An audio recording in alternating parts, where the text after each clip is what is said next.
All right, thank you so much. It is an understatement to say it's an honor to be here with all of you tonight. I'm going to put my water down. I'm reflecting on this love, liberation, South Side, West Bank, everything in between. And I've got to admit that watching that montage of our journey, I knew it would make me emotional, but I think that's really putting it mildly. And I think it's no coincidence that it was IMAN and Rami that really made that happen, right? It didn't just come about. It was built on the 2 decades of work that's been happening right here on 63rd, right, across the South Side, forging communities, Black communities, Palestinian communities, all people who care about freedom in this city. And, also between what injustices we see in our communities, but also what love looks like in our community as well. So as I was watching that, I was just thinking about, that journey was at least 2 decades in the making, and if not, not more. And I'm just thinking also on that first day that we were there, you saw the sign, somebody welcoming us, somebody who became really dear to us there. And that first day, we literally raced to the Mount of Olives to catch the sunset as it, fell over the old city with the Masjid al-Aqsa in the background. It was really surreal, but we literally had to race to make it because if anyone's ever traveled with Dr. Rami Nashashibi, you're going to be on the go. And so we caught it. We caught the sun going down. That's right. We caught the sunset that night, and in many ways, we've been racing ever since. Racing to something, racing from something, and racing home one by one as we made it here, literally one by one, and only by the grace of God after October 7th. And so those months since have just been devastating in many ways, and they've put that shared experience into a new context for us. We knew it would be big when we were there, but we just had no idea what it would all mean, and I think we're all still making sense of that. And so I was reminded recently, and you all may know Dalia Magahid. I saw her a couple of weeks ago, and she reminded me that when we feel this sense of overwhelm, we're all watching what's unfolding, and it feels so big. It's like, what can I do? And she reminded me that it's not our individual responsibility to bring about justice. For those of us of faith, we know we have to believe that there's a creator who will do that.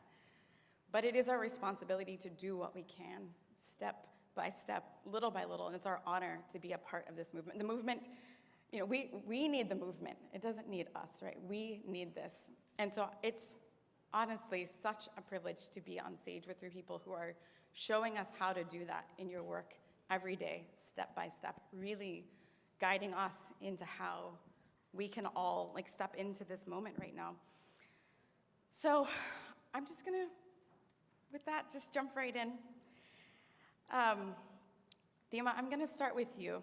I'd really love to stay in this connectedness, but also just start with what are we actually seeing, right? We're all watching this unfold in Gaza, but also in the West Bank. Around the world, Palestinians who have been begging us to bear witness to what's going on, what we're seeing. We're seeing courage and, again, love. And so could you just put into words what is unfolding on the ground? Yes, in terms of the bombardment, but also just in terms of, these past 7.5 decades and, what we're seeing unfold when it comes to occupation and the violence that we're witnessing, and why it matters so much that we, right here in Chicago, speak up and do something about it. Hi, everybody. Hello. Yes. It's such an honor to be here with Marc and Reverend Moss, and thank you so much, Iman, and to you, Khaldia, and this is really so amazing to just be in community and to have the chance to mourn together, and also to move together and mobilize. because, as you said, it's really we need this. We need to be in community with each other and to process what is happening. That was a really big question about a long history, but I guess I'll start with, the Palestinian people have been struggling, as we've heard, for over 75 years now, really, to hold on to their land, to hold on to their peoplehood and their culture, and this history of struggle. And it didn't begin with the creation of the State of Israel, right? Before the State of Israel, we were struggling against British colonial occupation. And before that, in various ways. But our national movement really began in the 1920s and 1930s. And when 1947, 1948 came along, we found ourselves a refugee population. The Nakba of 1948, when the State of Israel was created a refugee population of nearly 1 million people that was expelled into the rest of the Arab world, and Lebanon, Syria, Jordan, Egypt, and the West Bank and Gaza. And so we're talking about a population of refugees. Gaza is 80% refugees from 1948, and then again from 1967. And of course, there are many Palestinians who were able to remain in what is now Israel in 1948 territories, but they too are second-class citizens. They do not have the same rights as Jewish citizens, Jewish Israelis. And so over the course of these 7.5 decades, we have struggled. We have resisted at every turn.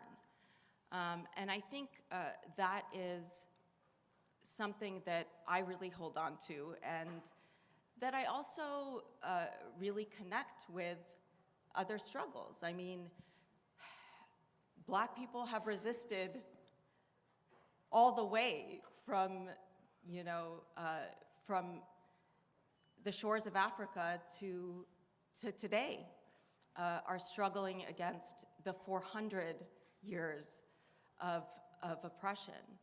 And that is part of the human spirit.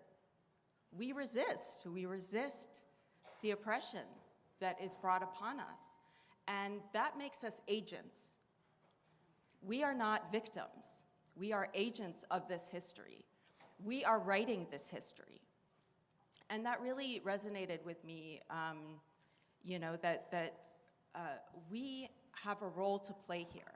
And as you said, Reverend, the empire is trying to write the story, and they have to silence us in order to do that. And that's what's happening here. We know our history. We know what happened to us. We know that our land was taken, that that the goal of the Zionist state is to erase us in order to create a Jewish state, right? That is the goal, and that's what we see happening before our eyes in Gaza. They are trying to erase us, and it's part of a very long process. And our role is to resist that erasure, and that's what's happening right now in the streets here, in the art that we create. in the songs that we sing, in the dance. You know, our resistance includes love and laughter and mobilization. I mean, there have been hundreds of thousands of people in the streets saying, no, we will not go. We will not be erased. We will not submit. We will not give up our hope for freedom. Yes, from the river to the sea, right? Because as Palestinians, that is where we come from the area, from the river to the sea. And we have never been granted the right of return. We have never been granted the ability to live in freedom and dignity in all of the land that is ours, that was our ancestors, where our family is buried, where we have a connection to that land. Rifat's, hearing Rifat speak was just so moving, right? That we have the stories that go back centuries that connect us to the land. My ancestors were buried in a cemetery in West Jerusalem that has now been turned into a park, that they raised, that they dug up the bones in the cemetery to create a museum of tolerance. Can you imagine? They are erasing not only our present, but also our past. And so that is our role here. That is why we are here, to resist, to show that, you have to get rid of all of us. And that's why it's so important for us to be here together, to connect, to really struggle together across our oppression and also our love and our community. Thank you.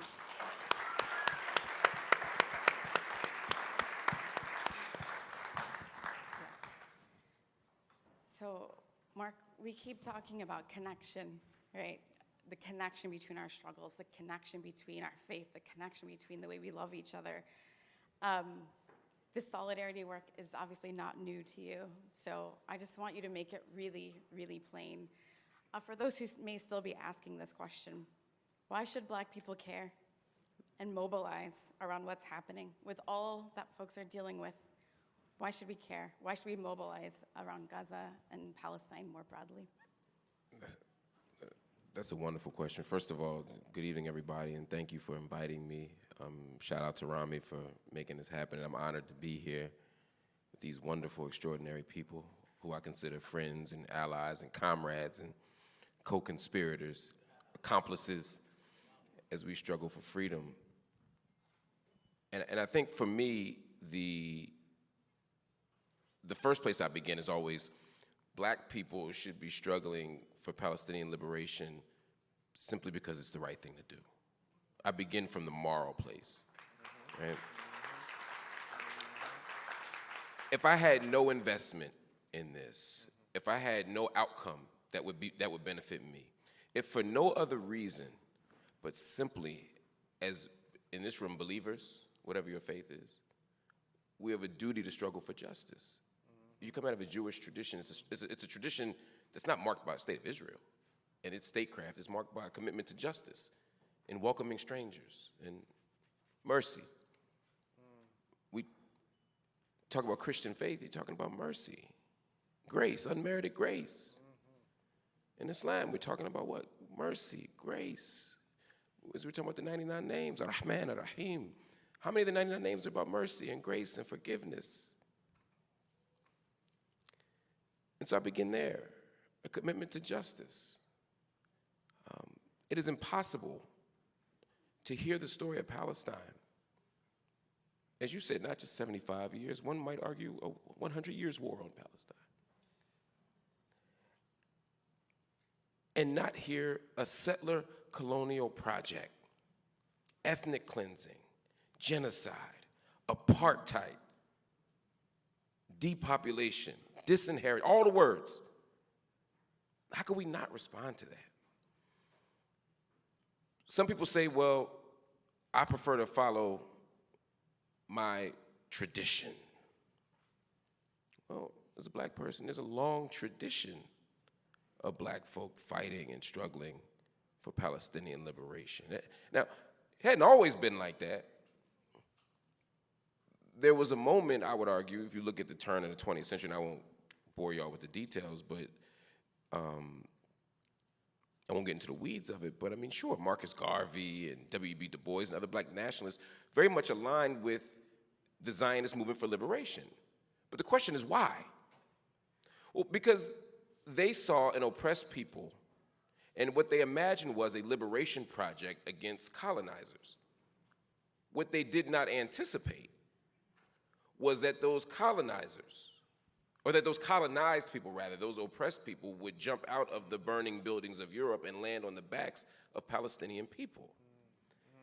And so, as time moved on and it became more clear, we saw the shift. By the time you get to the 1950s, black folk, the black radical tradition, the black church, all of us are beginning to understand this differently. King in his last days was questioning what was happening there. He didn't want to sign on to the list of ministers and civil rights leaders who are aligned with Israel in the aftermath of the 1967 war. He said Israel had become arrogant. He was appalled at what was happening in East Jerusalem, the very project you were just talking about. Malcolm X, 1964, writes an essay in the Egyptian Gazette called Zionist Logic, where he's identifying it as a colonial project, a neo-colonial project. But there's a tradition, a black radical tradition that recognized this. So if you follow the tradition, do that. But it's not just that. The black radical tradition understood it, not just because it's moral, and not just because we did it before, but because there is an analysis that we need to have as oppressed people that recognizes that our oppression is linked. There's no passport for capitalism. Right? White supremacy doesn't stop at a border. You get what I'm saying? There's no Hawiyah for apartheid.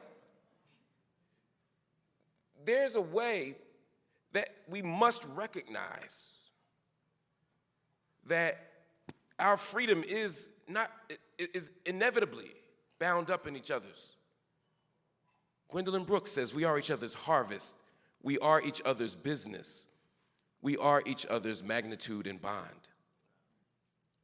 We are each other's harvest. I want y'all to sit with that. We are each other's business. We are each other's magnitude and bond. I cannot get free in a world where there is a hyper-security state that is expanding. And it is expanding because nation states are beginning to model each other. So when we have the deadly exchange programs of law enforcement between the United States and Israel, part of what we are learning is how to treat an oppressed, marginalized, racialized population as an outside threat. We learn how to prioritize security over civil rights, over human rights, over civil liberties, over everything else. When we get scared, we can do whatever we want. That's a post-9/11 logic. It's also an intifada logic. It's going to be a post-October 7th logic. We see it in the West Bank right now. So, and it's exchange, because we're also training Israeli military how to do that too. America didn't need Israel to teach us how to kill black people. America been killing black people a long time. And vice versa. But when we start to exchange technologies and techniques and tactics, things only get worse. So we're bound up in each other. And then the last thing I'm gonna say is, some of y'all say, well, I'm black nationalist, I'm Pan-African, I care about black people. Did you see that video? Did y'all see that beautiful video? There is a long-standing African presence in historic Palestine. You see Ali Jeddah, he calls himself the Morgan Freeman of Jerusalem. He's part of a generations of folk, as he said, who've been in the old city. But it's not just him. You go to Jericho, go to Ain Diuk, you'll see people who can't even tell you when they got there, but they've been there that long. You got folk from Chicago, the Hebrew Israelites of Jerusalem. They live in Dimona, but they call themselves the Hebrew Israelites of Jerusalem. Right? Why? Because Jerusalem is a centerpiece for black identity, black traditions, black churches, if I forget the old Jerusalem. Right? Black Israelites, black African folk, people, asylum seekers. There's all kinds of black folk. If you just care about black folk, you should care about this issue. Because they're catching hell right now. Not because they're black. The thing that subjects you to premature death in Palestine ain't being black, it's being Palestinian. And so we don't want to just bring in American racial logics here, but we can't ignore anti-blackness either.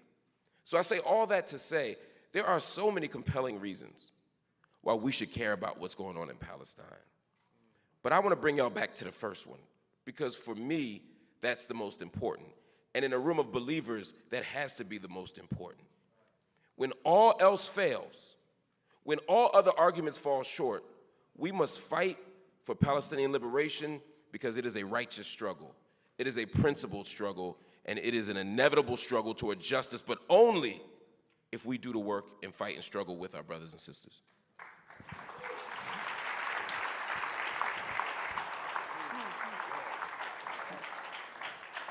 Thank you. So Pastor Moss, this was your and my first time in that Holy Land, and I wrote down some things you said during that sermon.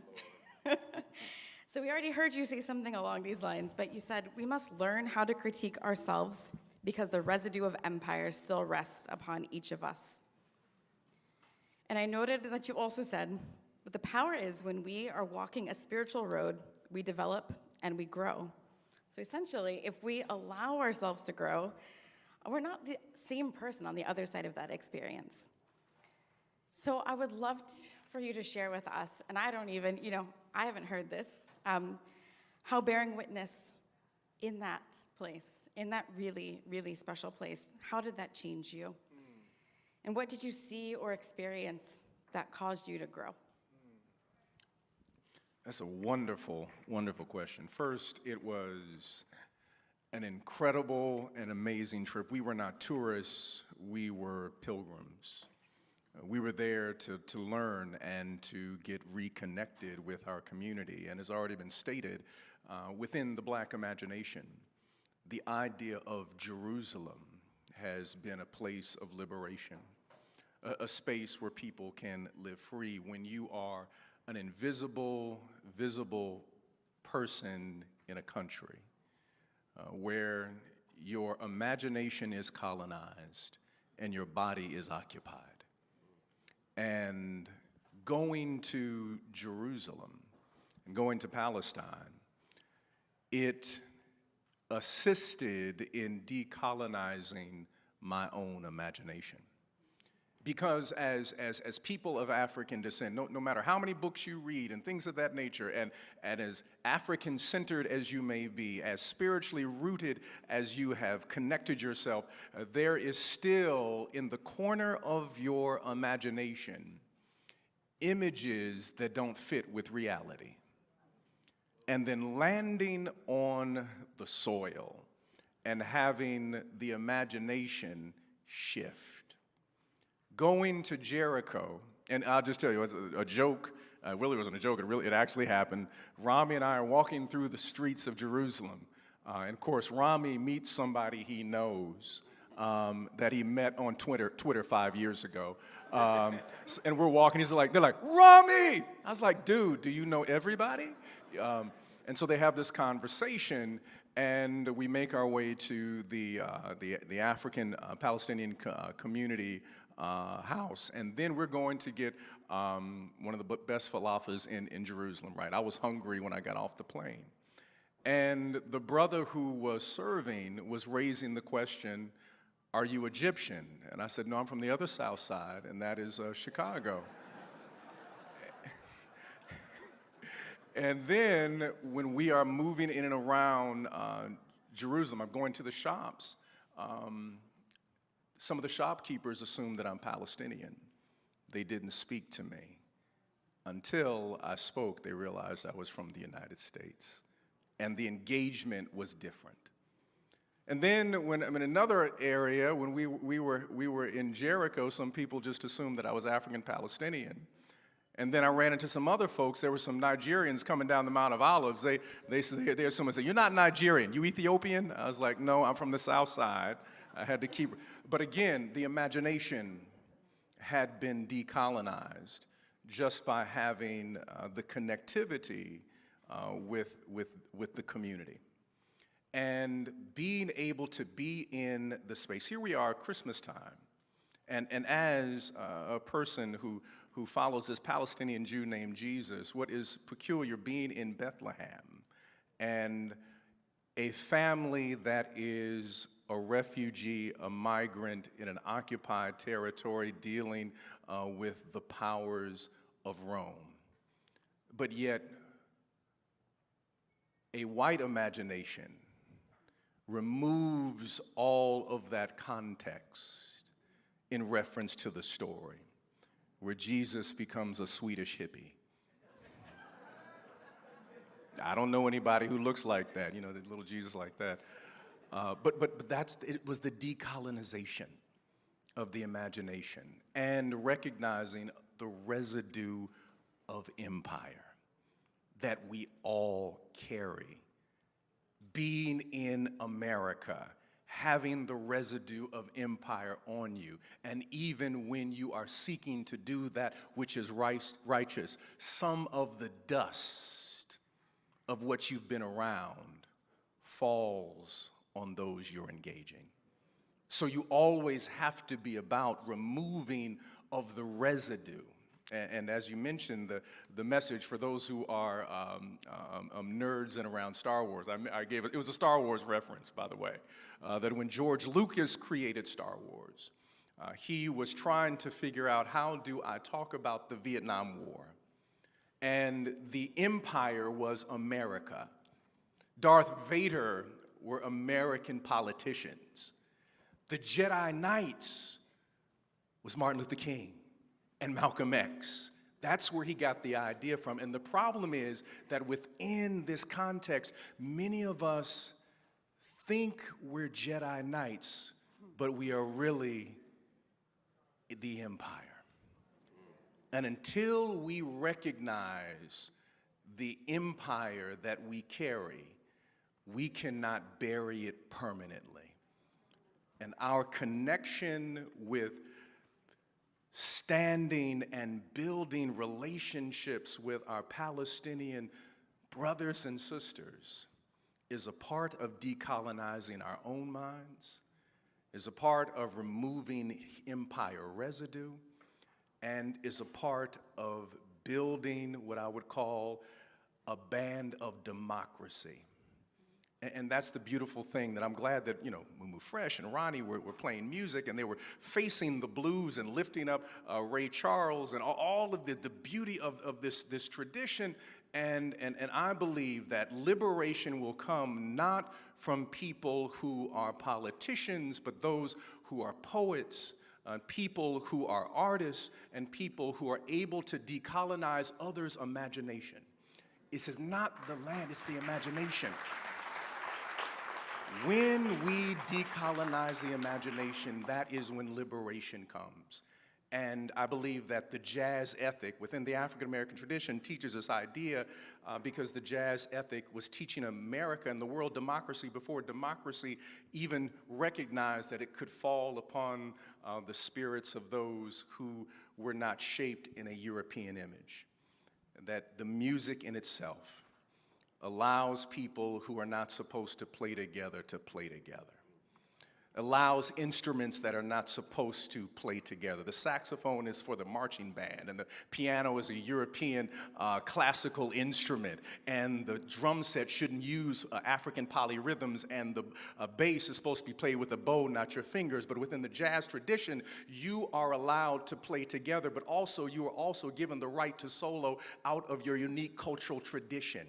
In other words, if I'm Palestinian, I'm gonna break it down Palestinian in my solo. If I'm black, I'm gonna break it down as a black person with my solo. No matter where you are from, you come and play your particular solo, but we still have the same chord. In the words of John Coltrane, maybe we'll create a love supreme in the process.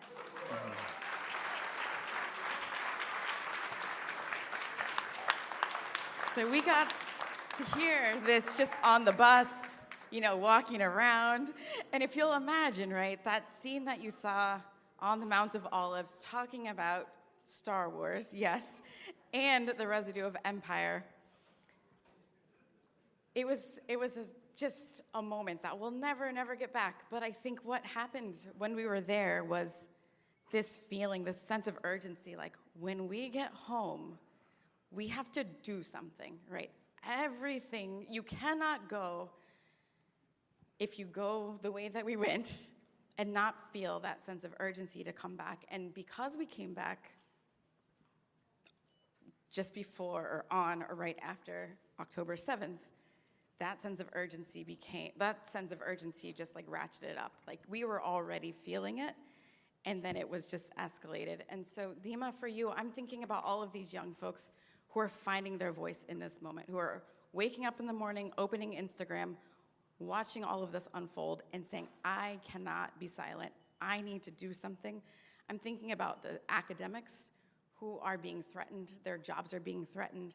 I'm thinking about everyday folks who just, put a flag up at their house or, speak out, post something on social media and get called into a manager's or supervisor's office.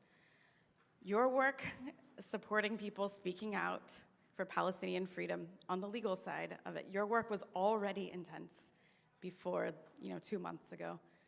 Can you tell us what you're experiencing now? What kind of cases are coming to to you and your staff, and how are you keeping up with the influx?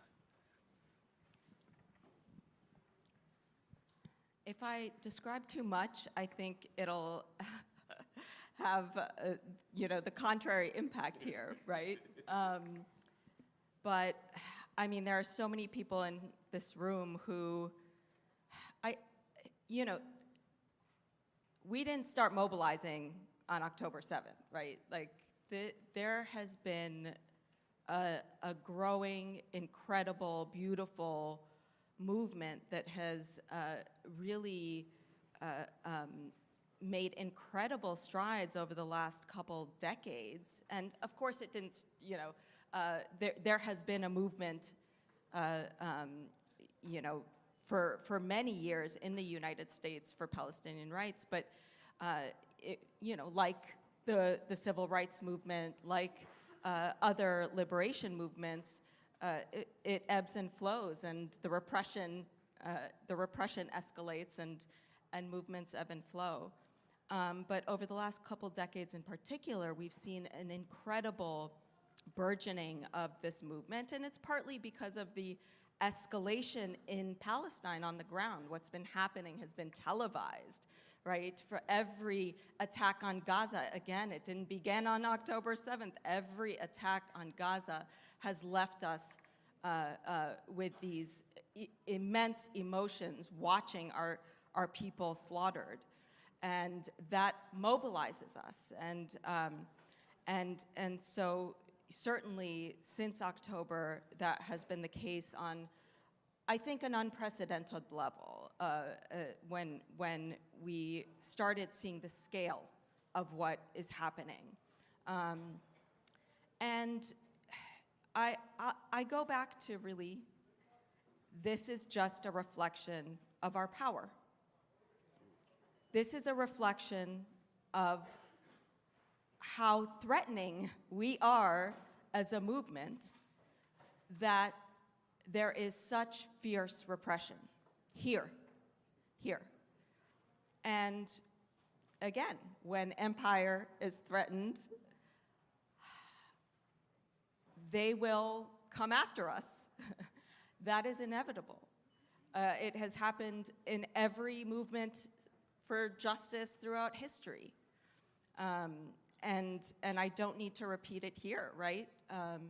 But the repression of the civil rights movement was incredible, and was a reaction to the power of the movement and the impact that it was having. The sit-ins, right? The marches, the incredible leaders and the Ella Bakers and the student activists right? Similar to various other movements, the anti-apartheid movement, the indigenous justice movement, the Chicano liberation movement, right? It's also fueled by youth. And so we're seeing incredible activism on campuses where young people are not afraid, they are unapologetic, and they are demanding better from their own universities, from our leaders, and from the older generations too, right, who have left us in this situation. And so today, I'll just say, in about 7 weeks, we've had 1,000 people coming to us for help. And this is compared to maybe 300 that we responded to all of last year, right? So just to give you a comparison. So the volume is immense. Just coming to us, and this is like there are lawyers, every lawyer we talk to, I'm getting calls here and there and the other. We've had about 100 people who have been reported being fired for their jobs, for saying something on social media, for responding to one of their employers' statements of, standing with Israel, what have you. And students in particular are facing the brunt of the repression. Student disciplinary hearings and various consequences for their activism on campuses. And yet, it hasn't stopped. It hasn't slowed down, and I think, on the contrary, it has grown. Our resolve has grown. The protests are continuing because we know the stakes. We know what the stakes are. And the other piece of this, I think, is that the more that we are connecting what's happening across struggles, the more power we have. And we have seen over the last 10 and 20 years, certainly as long as I've been working on this issue, that one of the biggest threats, and Israeli officials have said this, right? One of the biggest threats is that cross-movement solidarity. They have said our biggest problem is Black Lives Matter. Because Black Lives Matter has made the connections. They say, divest from military-industrial complex and the prison-industrial complex and invest in our communities, right? Invest in our schools and our healthcare system. And that is a threat. And they have said, divest from companies complicit in Israel's occupation and apartheid system. So, we've seen over the last several weeks just an incredible solidarity that is unwavering, even as students are doxxed, right? Their faces plastered on trucks. You're anti-Semites, you're pro-terrorist. That does not stop them. And they are unwavering. And, we have students here who have lost their jobs for saying something, for speaking out on social media or what have you. And their resolve is unwavering. So I think this is just a lesson for us all that, yes, there are risks. There are real risks to our livelihoods.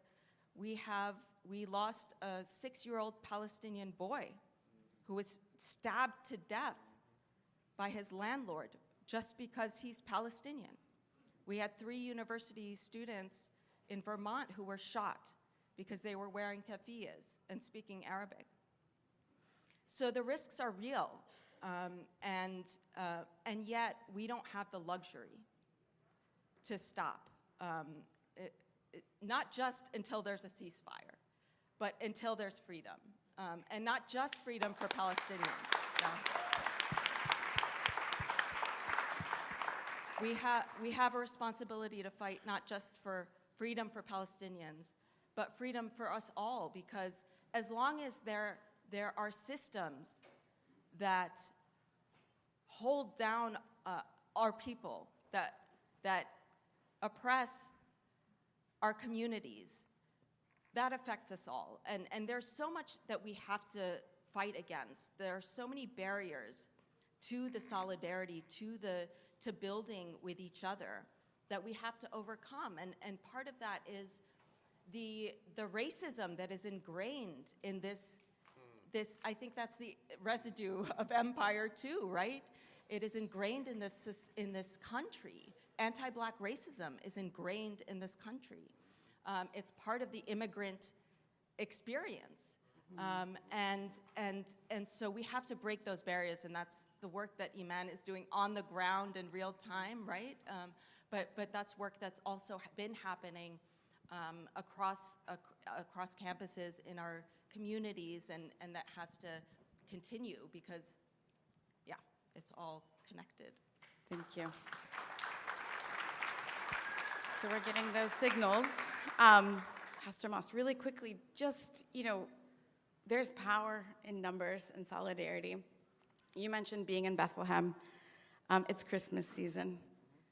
We're seeing images, nativity scenes of baby Jesus in the rubble instead of the normal manger scene that we see.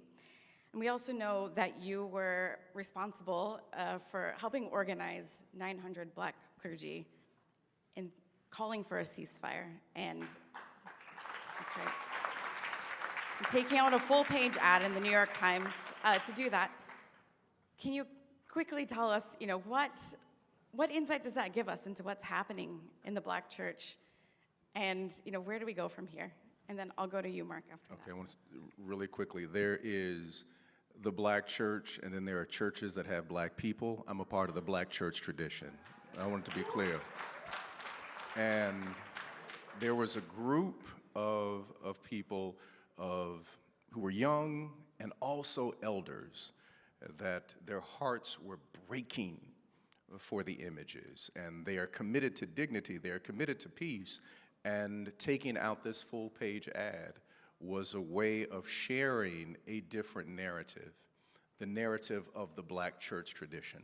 That's the tradition of King, that's the tradition of Septima Clark, that's the tradition of Fannie Lou Hamer, that's the tradition of Ida B. Wells, that's the tradition of Frederick Douglass, the Black church tradition, not a church that has Black people. Two very different, they have two different theologies. I could go into that on a completely different level. But it was was actually very powerful, where just so many people joined in immediately when the call was put out. And I want to give a shout out to Pastor Michael McBride in California, who was one of the principal organizers, along with a woman by the name of Dr. Barbara Skinner, one of our great elders, pulling in different people. And they were waiting for the moment because they said, what can we do? And it went viral from that moment. People giving $1, 50 cents. I think one lady gave a peppermint, butterscotch, and $10. I mean, she just said, I want this ad so that people will know that our hearts are breaking for our children. That's right. All right, y'all. Mark, I'm gonna close this with you. You've written about this. You've also tested and pushed the limits of this Palestine exception. You know firsthand what some of those risks are. Where do you find the courage to keep going? And what, I'm looking at my sons back there. What do you tell them, right? What message do you have for all of us that we keep going? Man, that's a heck of a question. It's a philosophical question as much as anything else, and an important one. I've taken some losses. The losses I've taken are nothing compared to what Palestinians have to endure every day. So at no moment do I feel bad about myself. Me losing a TV job is nothing compared to people who don't have access to running water or electricity, who are denied their homeland, who are wearing keys around their neck for the hope that one day they could return home or to the home of their grandmothers or great-grandmothers. So don't worry about me. I'll be okay. But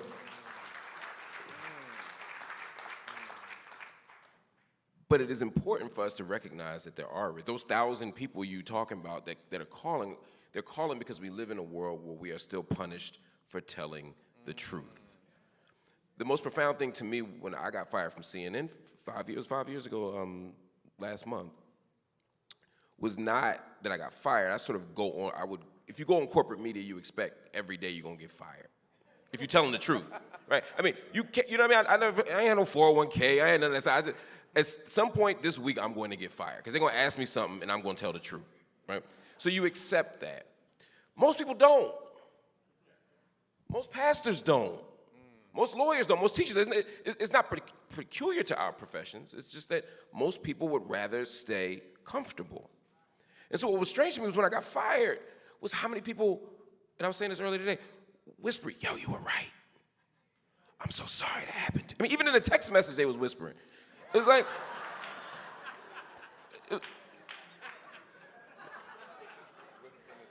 and the most fascinating thing about it all for me from the CNN perspective, they all got fired anyway. No, I'm not saying that to be shady, but they all got fired. Where they at? Right?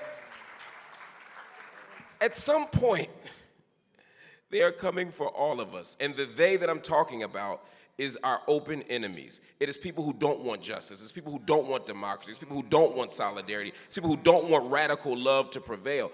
They don't want us in this room right now figuring out how to get victory, because victory is justice for everybody. They don't want that. And so for me, the courage comes in a certain way from a pragmatism that says, this is dangerous. This is difficult. This is painful. But it's the only possible way that we can be victorious. And we are the children. That's the last thing I'm going to say. I'm going to take my seat in a minute. Yes. We are the children of people who had to do so much more with so much less. Think about your grandparents and your great-grandparents during the Nakba who left their villages, over 700,000 of them, and had to make a new life, a new home, a new reality, but never forgetting home. And they created something for you. Think about our ancestors, our grandmothers and great-grandmothers that were washing other people's clothes, cleaning other people's houses. Think about the people who gave their lives for a world that they would never even see. So they'd be proud to see Palestinian great-grandchildren and their black great-grandchildren in Ferguson teaching each other how to wash tear gas out of our eyes, teaching each other how to move against the wind, teaching each other to stand near this police officer because that way they won't tear gas you as fast, sharing tactical strategies of how we can protect our bodies but also shield our spirits from cynicism, from pessimism, from greed. And instead, imagine something different, imagine something better, having a more ambitious freedom dream than they could have ever imagined, but that they birthed for us. And that is one where we are all free. To me, that's what gives me the courage, is that I ain't got no other choice. We either gonna do this way, or we're gonna do it the other way. So let's do it. Let's fight, let's struggle, let's be victorious.